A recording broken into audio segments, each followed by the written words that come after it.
The news line, अचूक वेधक.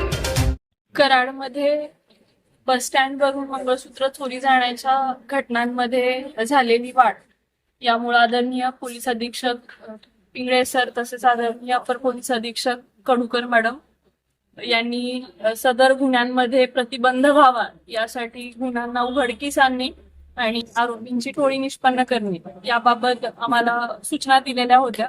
सदर सूचनांप्रमाणे कराड शहर पोलीस स्टेशन येथे 721/2026 हा गुन्हा अशाच प्रकारचा दाखल झालेला होता. सदर गुन्ह्यामध्ये फिर्यादी यांना नवग्रह मंदिर कराड बस स्टँड जवळ या ठिकाणी चालत जात असताना 2 आरोपी, एक पुरुष व महिला आरोपी यांनी रस्त्यामध्ये अडवून जीवे मारण्याची धमकी दिलेली होती. तसेच त्यांना रस्त्यावरती खाली पाडून त्यांच्या गळ्यातील मंगळसूत्र ओढून हिसकावून जबरदस्तीने नेलेले होते. सदर गुन्ह्याच्या तपासामध्ये कराड शहर बस स्टँडच्या परिसरातील सीसीटीव्ही फुटेजची पडताळणी केली असता आपल्याला फिर्यादीने वर्णन सांगितल्याप्रमाणे एक पुरुष व महिला घटनेच्या अगोदर त्या परिसरामध्ये फिरताना मिळून आलेले होते.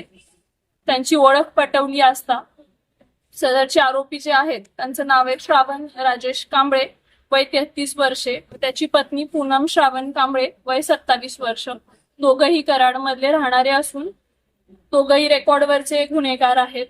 त्यांना प्राथमिक तपास कामी 23 जून 2026 रोजी अटक केलेली आहे. सदर अटकेमध्ये त्यांच्याकडे आणखी चौकशी केली असता त्यांनी कराड शहरमध्ये यापूर्वी केलेल्या 3 गुन्ह्यांची सुद्धा माहिती दिलेली आहे आणि आपण त्या बाबतीत सुद्धा अधिकचा तपास करत आहोत. द न्यूज लाईन, अचूक वेधक.